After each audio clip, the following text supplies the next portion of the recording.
dia chuvoso, mas é bom porque é aconchegante, né?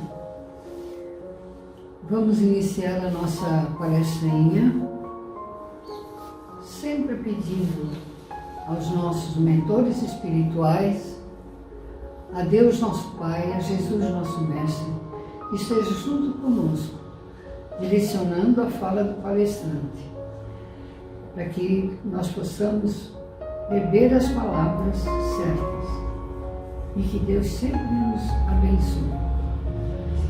Pai nosso, que estás nos céus, santificado seja o vosso nome. Venha a nós o vosso reino. Seja feita a vossa vontade, assim na terra como nos céus. O pão nosso de cada dia nos dai hoje. Perdoai as nossas dívidas, assim como nós perdoamos os nossos devedores. E não nos deixeis cair em tentação, mas livrai-nos de todo mal. E assim seja. Assim está aberto o nosso trabalho. Bom, então hoje, gente, nós vamos conversar sobre os motivos de resignação. Nós já conversamos em palestras anteriores sobre o capítulo 5 do Evangelho segundo o Espiritismo, quando Kardec, fala sobre bem-aventurados os aflitos. Então, no capítulo 5, Kardec ele analisa a questão do sofrimento, partindo da premissa de que toda consequência tem uma causa. Então, ele vem nos orientar que os aflitos serão bem-aventurados porque estão quitando com as leis divinas, A mesma lei que determina que para cada um seja dado segundo as suas obras, E que no Espiritismo estudamos como a lei de causa e efeito, numa demonstração de que tudo o que acontece é por conta de nós mesmos. Então a gente precisa compreender como que podemos obter essa liberdade. Leon Denis é um filósofo que foi seguidor de Kardec. Ele vem nos dizer que o sofrimento é uma lei do nosso mundo. Ou seja, no nosso estado evolutivo, o sofrimento é uma lei que está presente e que vive entre os homens. Então, por isso é uma necessidade, A nossa vida aqui é uma necessidade para o nosso processo de evolução. Então, para que a gente possa entender os motivos de resignação, a gente precisa conhecer os mecanismos de evolução no que se diz respeito à dor. Aprendemos, com a doutrina, com o estudo da doutrina, que existe a necessidade da reencarnação. Então, lembra que em outras palestras nós comentamos, que a justiça divina, os instrumentos da justiça de Deus é o tempo e a reencarnação.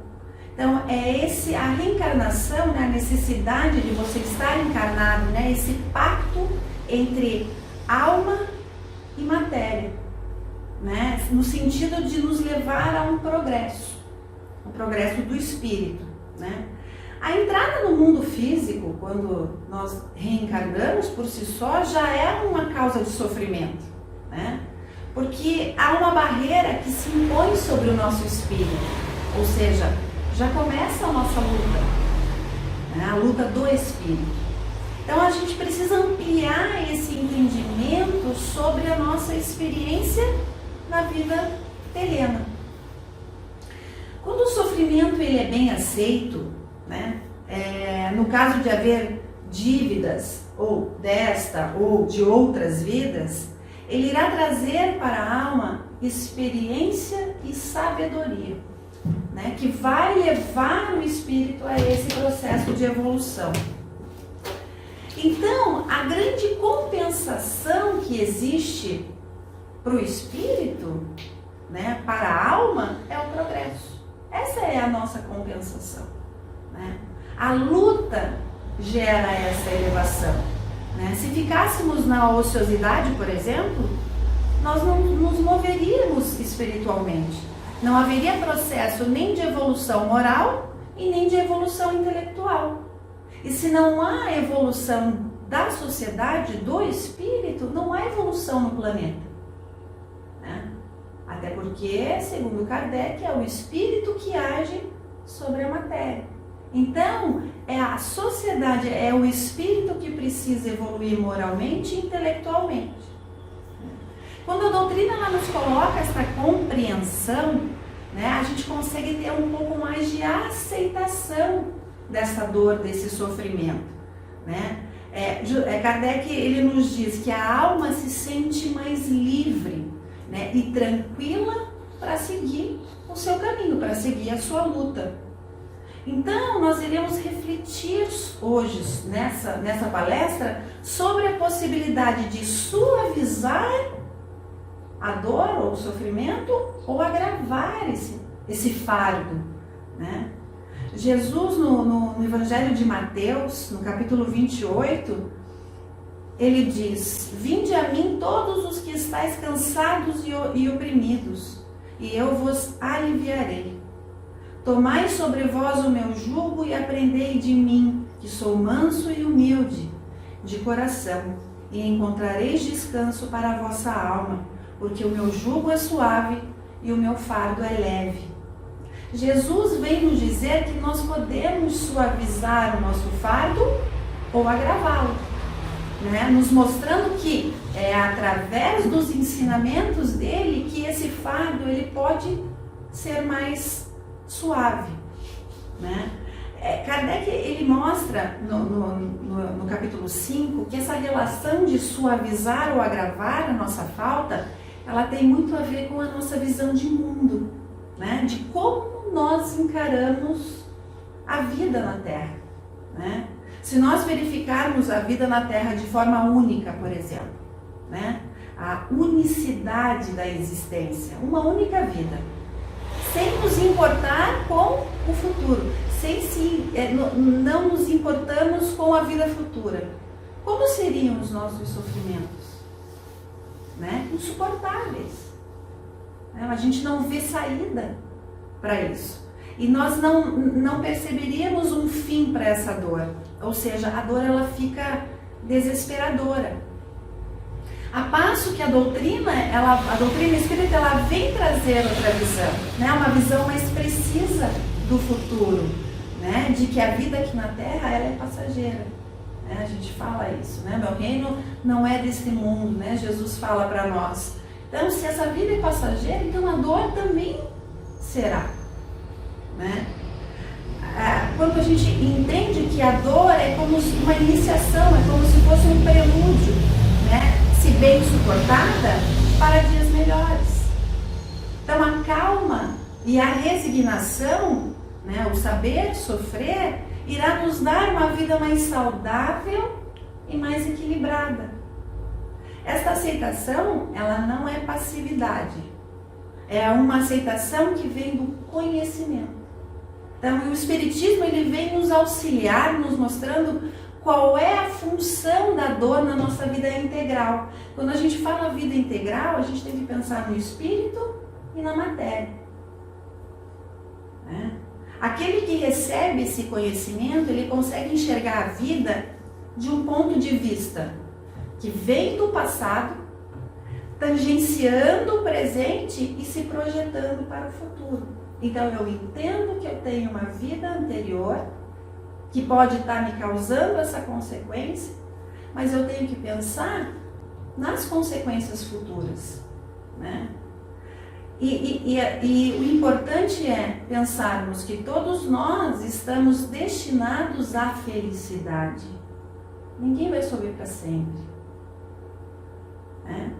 Então, vamos compreendendo com o Espiritismo, sob toda a luz do Evangelho de Jesus, que nos traz essa informação, que há uma finalidade. E essa finalidade, né, esse objetivo, é a felicidade. Né? Jesus nos dá calma quando a gente tem essa compreensão. Jesus nos dá calma e nos dá resignação. Né? A calma, ela vem do saber. Né? O saber por que eu estou sofrendo. E a resignação de como eu vou lidar com esse sofrimento vem do conhecimento. No item 14 desse capítulo 5, Kardec ele menciona sobre a loucura e o suicídio. A loucura que Kardec menciona no item 14, ela representa as nossas dificuldades, né? As nossas lutas, as nossas amarguras, que são as nossas expiações, né? A consequência das nossas faltas. Então, que podem nos levar, e essa loucura, essa amargura, ela pode nos levar a cometer faltas terríveis e injustificáveis. E o Espiritismo ele vem nos auxiliar a repudiar qualquer ato que possa prejudicar o progresso espiritual. Nenhuma religião tem a preponderância absoluta da verdade universal. Todas elas, tanto as religiões orientais quanto as religiões ocidentais, possuem a mesma crítica ao suicídio, né? Tendo o entendimento de que a morte não existe e que tirar a existência orgânica, física, traz consequências não confortáveis para o espírito imortal. Para nós espíritas sempre existe uma informação consoladora de que não há penas eternas, a gente não sofre para sempre. Razão pela qual ela é muito importante para as famílias e amigos que perdem alguém para o suicídio. Né? De entender que há justiça, de entender que há amor divino, né? e que há uma, duas, quantas chances forem necessárias para que o espírito atinja o grau de felicidade. Mas a lei de causa e efeito é uma lei natural, é uma lei do universo, e sempre haverá uma razão para esse desconforto, que será aí mais ou menos intenso dependendo de cada realidade, dependendo de cada pessoa.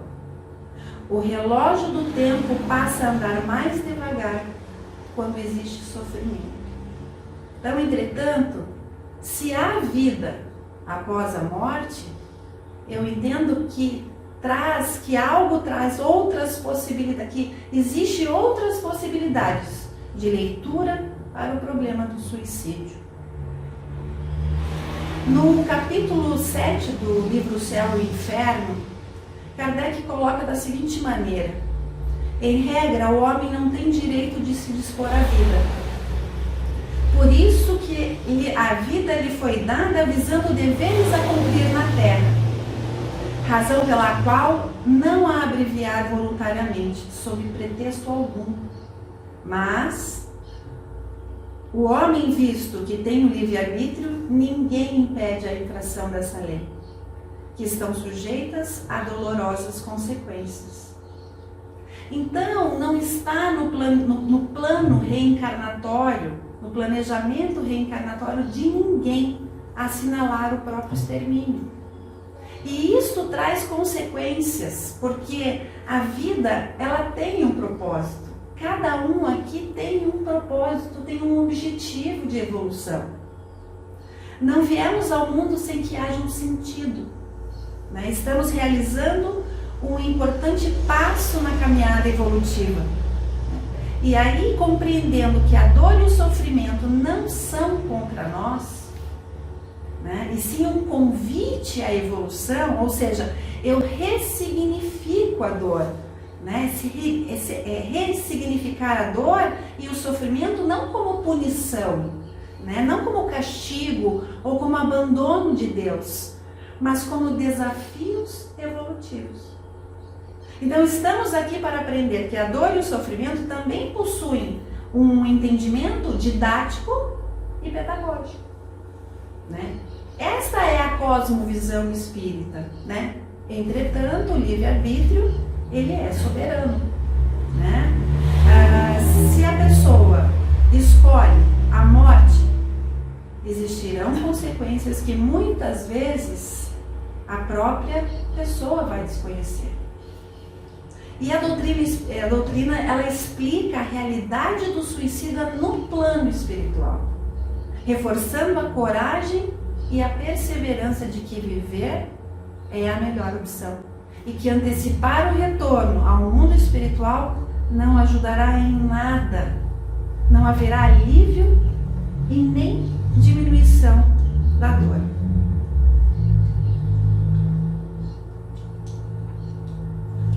No cristianismo mais primitivo, muitos fiéis tinham a convicção que se tirassem a própria vida, mais cedo, no caso, iriam para o reino dos céus, né?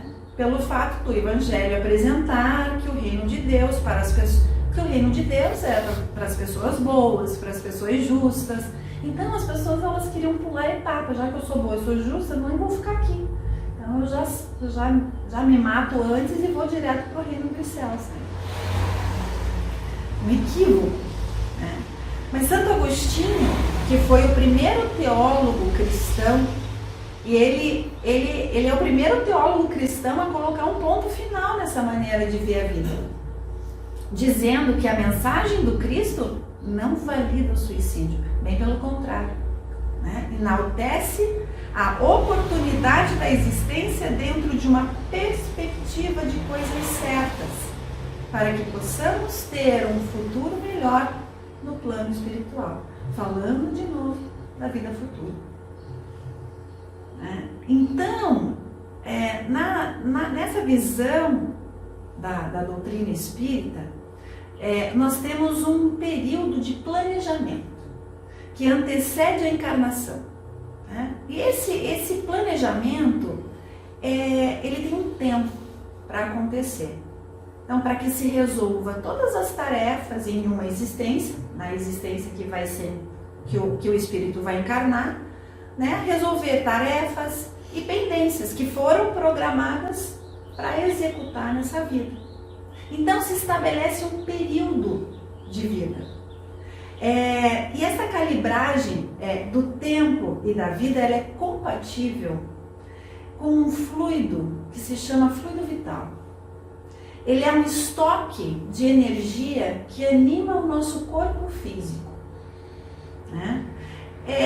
Permitindo que o espírito possa usar o corpo material como veículo. Como se fosse uma pilha e um brinquedo. Então, se eu tenho uma pilha e a pilha acaba, a energia acaba, o brinquedo acaba de... não funciona mais. Mas se eu quebro esse brinquedo, essa pilha ainda funciona. Então, a gente tem que pensar que o nosso corpo espiritual e o nosso corpo físico, eles estão ligados, segundo André Luiz, molécula a molécula. E quando eu tiro a minha própria vida, essa energia, ela fica impregnada no espírito, no corpo espiritual. E é aí que o espírito sente toda a repercussão magnética ou as impressões do corpo morto. Olha só que sério. Então, o espírito desencarnado, ele sente toda essa energia. No capítulo 5 do livro Céu e Inferno, Allan Kardec ele descreve 9 relatos e entrevistas com espíritos que cometeram um suicídio. Eu vou ler uma delas para vocês. Tende piedade de um pobre miserável que sofre. Essa reunião, essa comunicação, ela foi dada espontaneamente numa reunião mediúnica, em 12 de fevereiro de 1863. Tende piedade de um pobre miserável que sofre há muito tempo de tão cruéis torturas. Ó vazio, o espaço, eu caio, me acudam. Meu Deus, tive uma vida tão miserável. Eu sofria frequentemente de fome nos meus velhos dias e foi por isso que me pus a beber. Tinha vergonha e desgosto de tudo. Eu queria morrer e me atirei.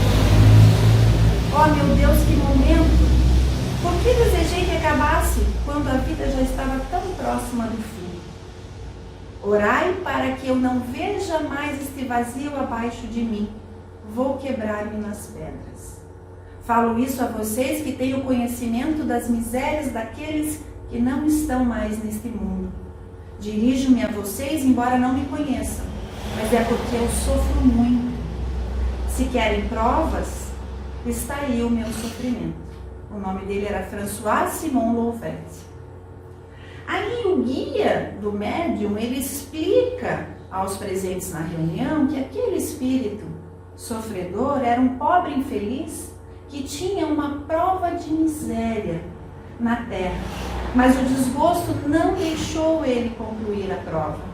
Faltou-lhe coragem, né? Em vez de olhar para o alto, se entregou ao álcool, desceu aos últimos limites do desespero e pôs um fim na sua triste história, lançando-se de uma torre, em 1857.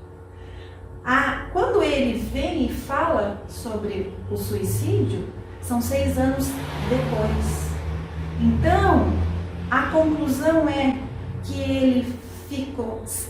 Aí a gente tem que pensar em 6 anos, mas 6 anos aqui, na nossa vida da Terra, né? A gente não sabe qual é o espaço-tempo no plano espiritual, mas são 6 anos da vida terrena nesse looping. Então ele só vê ele caindo e se quebrando, ele só vê ele caindo e se quebrando. Olha o tormento. E quando isso vai acabar? Nós não sabemos, né? Então Kardec ele fala isso vale o inferno e suas chamas, né? Foram inventadas essas histórias? Não, são aqueles os mesmos que sofreram, que vêm nos descrever. Então, a doutrina espírita, ela traz esses relatos justamente para mostrar que há uma vida após a morte e que a vida continua. E existem as consequências, as leis de causa e efeito. É muito comum na literatura espírita o desapontamento dos suicidas, né? Da pessoa que tira a própria vida, né? A pessoa que comete o suicídio, ela não acaba com nada, né? Porque a morte ela não existe. Outro fato extremamente relevante é a condição do corpo espiritual, né? A pessoa que causa o suicídio, ela causa uma lesão no corpo espiritual. Por quê? Porque o espírito ele está ligado, molécula a molécula, ao corpo físico. Então, esse corpo espiritual, ele vai ter uma lesão. Chico Xavier, ele menciona em uma das suas entrevistas, foi para Hebe Camargo essa entrevista, e essa entrevista está descrita no livro Viver é a Melhor Opção, que existem diferentes gêneros de problemas futuros que o espírito desencarnado pelo suicídio haverá de enfrentar. Então, quando uma pessoa, ele fala assim, quando uma pessoa decide se matar e ela recorre a algum tipo de ferimento que determina esse colapso orgânico, haverá uma sequela na região do corpo, onde se deu o trauma. É como se o ferimento ou aquela sequela não deixasse de sangrar. O ferimento não cicatriza e ele fica revendo a cena do crime. Então, quando a gente consegue compreender que a justiça de Deus usa os instrumentos do tempo e da reencarnação, sempre haverá uma nova chance. E em uma nova chance de reencarne, o corpo físico, ele irá absorver o ferimento do corpo espiritual e seu próximo corpo físico virá com sequelas, né? Naquela região do trauma. Chico Xavier, ele chama de encarnações que vêm com marcas, né? Então, aí a gente entra de novo na justiça divina, a lei de causa e efeito, que na verdade é uma lei universal. Há uma abordagem muito interessante de Kardec, quando ele fala do suicídio indireto. Né? Isso passa muitas vezes desapercebido por muitos de nós. Né? Ou seja, a maneira como nós nos comportamos na vida, né? Apressando a extinção do fluido vital, dessa energia que a gente tem, de forma não vigilante. Né? Ele coloca assim: o suicídio não consiste somente no ato voluntário que produz a morte instantânea, mas com tudo que se faça conscientemente para apressar a extinção das forças vitais. Né? Os vícios, por exemplo, né? De uma forma geral, né? Quando usamos de forma exagerada drogas lícitas e ilícitas, né? Excesso de alimentação, que fazem mal ao nosso metabolismo, né? Que vai fazer mal para a nossa pressão, para a nossa diabetes, para o nosso coração. Tudo isso a gente tem que cuidar. E isso aconteceu com o André Luiz no nosso lar, né? O André Luiz era boêmio, né? Fumava, bebia, né? Aventuras amorosas, contraiu sífilis e desencarnou antes da hora. O próprio André Luiz, em nosso lar, ele chama de nós somos completistas. Né? Quem são os completistas? São as pessoas que são programadas para viver um período X, mas vivem Y. Né? E isso bate a consciência de André Luiz depois. E ele não entende, as pessoas chamam ele de suicida, ele passa 8 anos da Terra no umbral, sofrendo, e não consegue compreender por que chamam ele de suicida. Né? Aí depois que ele vai entender os motivos dele ter passado todo esse tempo no umbral para até completar a missão, né? O que ele precisava fazer. Então nós temos muitos motivos para entender que não há solução possível para quem acha que o autoextermínio significa alívio, que reduz a dor ou permite uma solução melhor. Né? Em 2017, a Organização Mundial da Saúde ela dedicou ao ano ao combate ao suicídio. Né? A constatação é de que o índice ele está subindo no mundo, principalmente entre jovens e adolescentes. Né? Então é uma realidade que nós não podemos deixar passar. Sabe? Está mais do que na hora da gente falar sobre o suicídio. As pessoas não falam porque existe um tabu. E quando alguém comete o suicídio, isso é abafado de todas as formas. Né? O suicídio, ele é um ato de desespero. Ele é um ato de desespero impulsivo ou premeditado. Em uma pesquisa realizada na Universidade de São Paulo, foi constatado nas pessoas que cometeram o suicídio expressões corporais de arrependimento. Então, logo que a pessoa comete o suicídio, ela se arrepende. Então, às vezes é 1 minuto da tua vida que a loucura chega num momento tão forte, tão crucial, que a pessoa ela não consegue mais.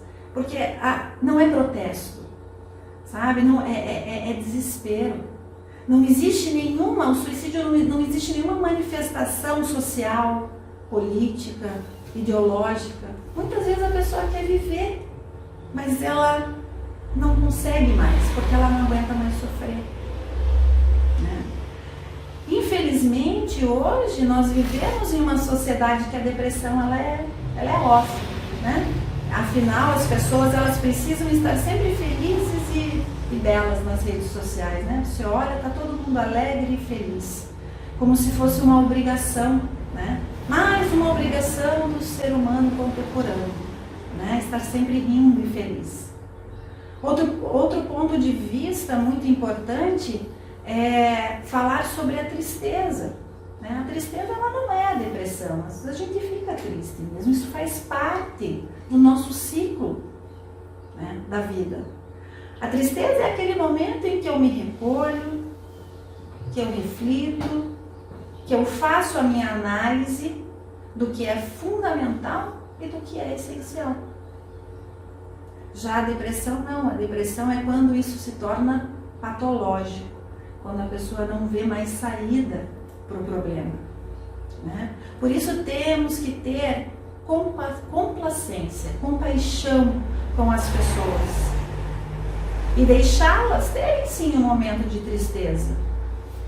Não é chato, é importante para essa autoanálise. E às vezes quando eu faço essa autoanálise, eu vejo, eu preciso de ajuda. O índice de depressão e suicídio, ele está vinculado com essa obrigação de ser feliz o tempo todo. E se a pessoa não é feliz, é como se ela não coubesse mais no mundo. A cada 40 segundos, uma pessoa se suicida no mundo. Esse índice é alarmante. A cada 20 segundos, uma pessoa tenta o suicídio, né? E principalmente entre jovens e adolescentes. Então, que sociedade é essa que cria um buraco tão grande que uma pessoa de 20 anos acha que não vale a pena mais viver? Nem passou nada pela vida ainda praticamente. Né? Então, há um fracasso sim na comunicabilidade. Há um fracasso sim no esclarecimento. E a doutrina ela vem com esse esclarecimento, né? De que a vida continua. Então, nem sempre nós iremos encontrar respostas nessa vida para os gêneros de sofrimento que são muito dolorosos. Todos nós erramos no passado e erramos feio, né? É por isso que o julgamento do outro ele precisa ser relativizado. É por isso que a gente não deve julgar, né? Então, quando soa o alarme e a pessoa se descobre em sofrimento, é preciso procurar ajuda, né? E a ajuda existe. Existe a medicina da terra, né? O apoio psiquiátrico, o apoio facilitador, que é o psicólogo, e até mesmo medicamentoso, se for necessário. E junto o apoio espiritual, independente da sua corrente de fé, né? A ideia que a vida transcende a morte, né? Que a vida continua, isso ajuda e completa essa situação terapêutica. É um tratamento. Então você tem o tratamento da terra, da medicina, e você tem também o tratamento espiritual. Por isso nós temos, né, a campanha do Setembro Amarelo, né? E os espíritas cristãos, eles se mobilizam muito nessa direção, né? A doutrina espírita, ela foca muito nessa condição. Precisamos, então, acolher as pessoas que têm essa intenção suicida, né? Pessoas que procuram o centro espírita e por alguma razão flertam com o suicídio, elas precisam ser acolhidas, né? Elas precisam de muito cuidado e de muita sensibilidade, né? O indivíduo precisa ser acolhido, ele precisa ser assistido, ele precisa ser objeto de entendimento, de esclarecimento e de comprometimento, né? E nós precisamos fazer esse acolhimento justamente porque nós não entendemos o que determinou esse apagão, né, da razão, da lógica e da lucidez para querer tirar sua própria vida, né? O CVV é um serviço de apoio emocional e prevenção do suicídio. Ele foi criado em 1962 em São Paulo. São mais de 4.000 voluntários por todo o país. São mais de 3 milhões de atendimentos no ano, através do número 188 ou do chat, cvv.org.br. São 3 milhões de atendimentos. Olhe quantas vidas são salvas, às vezes por conta desse acolhimento, né? E você escutar a pessoa, né? Então, a gente conclui na nossa reflexão que compreendendo que temos que ter a noção de que a dor, esse ressignificar da dor, né? Compreender e ter a noção de que toda dor e todo o sofrimento, ele passa. Ele é cíclico, mas ele passa. Lembre-se sempre da frase do Cristo, porque meu jugo é suave e o meu fardo é leve.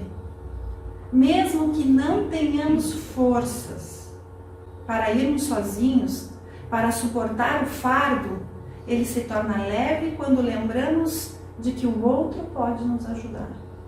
Cada projeto na Terra é sagrado, né? Precioso, é valiosíssimo.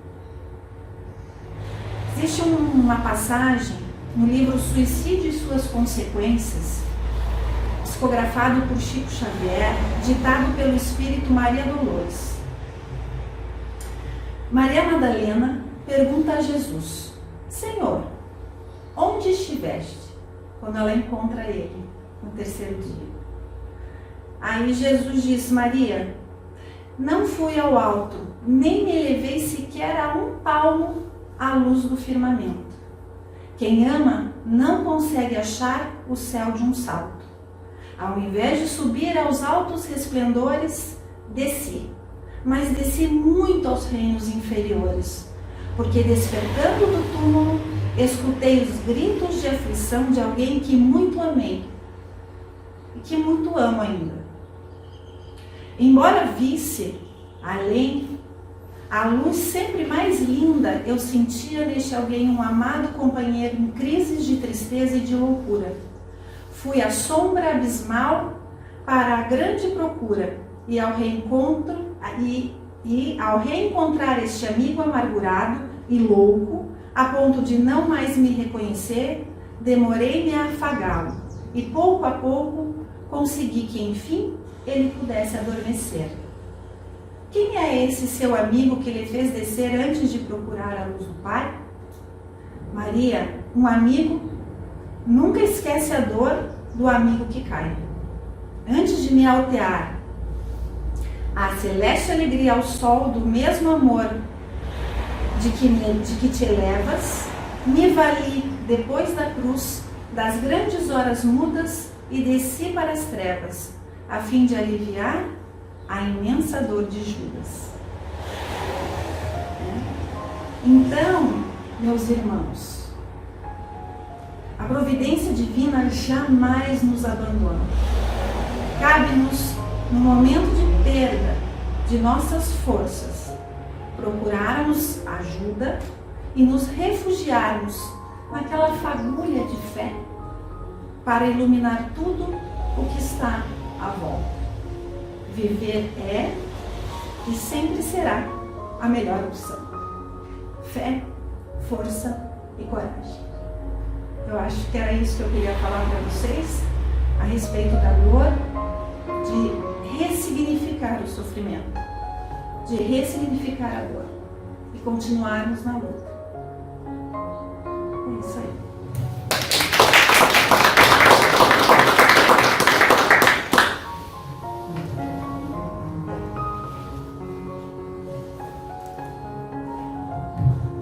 Parabéns. Muito obrigada. Vamos cantar o Quanta Luz, né? Vamos cantar o Quanta Luz. Quanta luz neste ambiente, descendo sobre nós, vibrando em nossa mente. Quanta luz, quando assim em prece, como a alma cresce aos olhos de Jesus. Quanta luz, pois em oração a voz do Mestre fala ao nosso coração. Quanta luz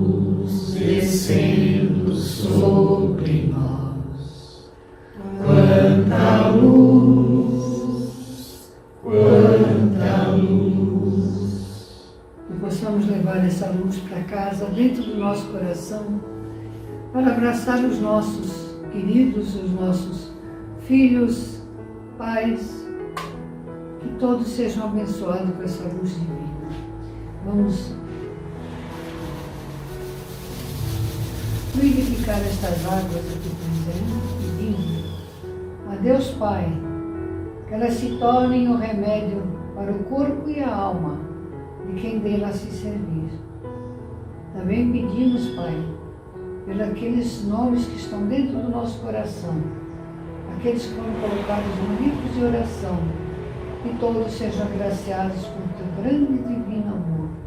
Que assim seja, Pai. Assim seja. Então vamos distribuir. Isso, nosso destino.